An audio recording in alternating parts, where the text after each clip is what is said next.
worked as a forensic nurse in a hospital's lockup unit. We had one older lady who swore she was being haunted and abused by a demon she would call Tiberius. So many crazy things happened while she was on the unit. We'd go into the room, do normal care, leave, and seconds later she'd start screaming bloody murder. We'd run into the room to find her looking like she'd been in a fight with a boxing comp, bloody lip, black eye, markings all over her body. No one ever saw her doing this stuff to herself. Things would get moved around the room by themselves. At one point she was in protective restraints because the doctor thought she was hurting herself. There was no way she could have moved or done anything to herself while in these restraints, but new marks would always appear or her card would be across the room. The room was secure, so there was no way someone else was doing this. When we asked her questions, she'd just say, "It was Tiberius." After she was discharged, we always had trouble with that room. If there was going to be a rapid response or code, it happened in that room. One night a guard reported lights blinking on and off. It was that room.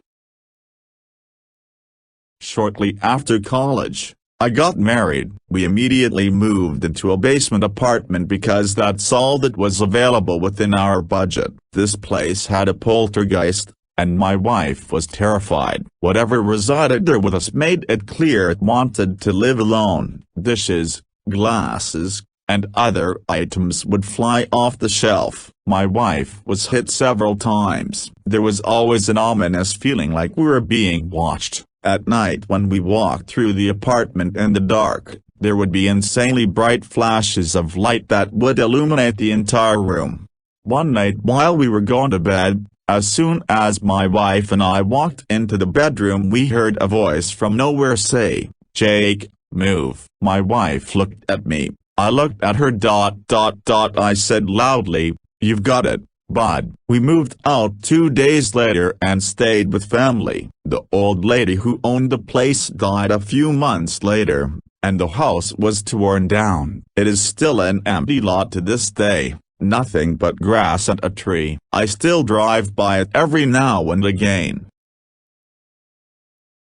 My dad used to work as a corrections officer at a rural prison. He drove the perimeter of the property for his entire shift, where he would check empty buildings for runaway inmates. It was generally a boring job. One night, my dad was parked on a hill reading a magazine when he started to feel a thumping in his body. He described it as the feeling you get when speakers are playing a song with really heavy bass. He put the magazine down and checked his rearview mirror where he saw someone outside the truck. He grabbed his pistol and jumped out of the truck with his weapon drawn. Outside the truck, he realized it was a procession of Native Americans walking through the truck, and directly through his seat, only to disappear at the exact spot he was sitting. He said it was clear they were ghosts because many of them appeared injured. This went on for a few seconds, and then the whole procession disappeared. He called the other perimeter guy on his walkie to try to explain,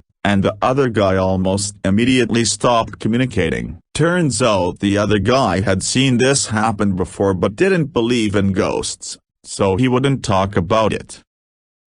And that was all for this clip. Thank you for listening. If you like this one, please leave a comment below, and don't forget to like and subscribe. See you again in the next story.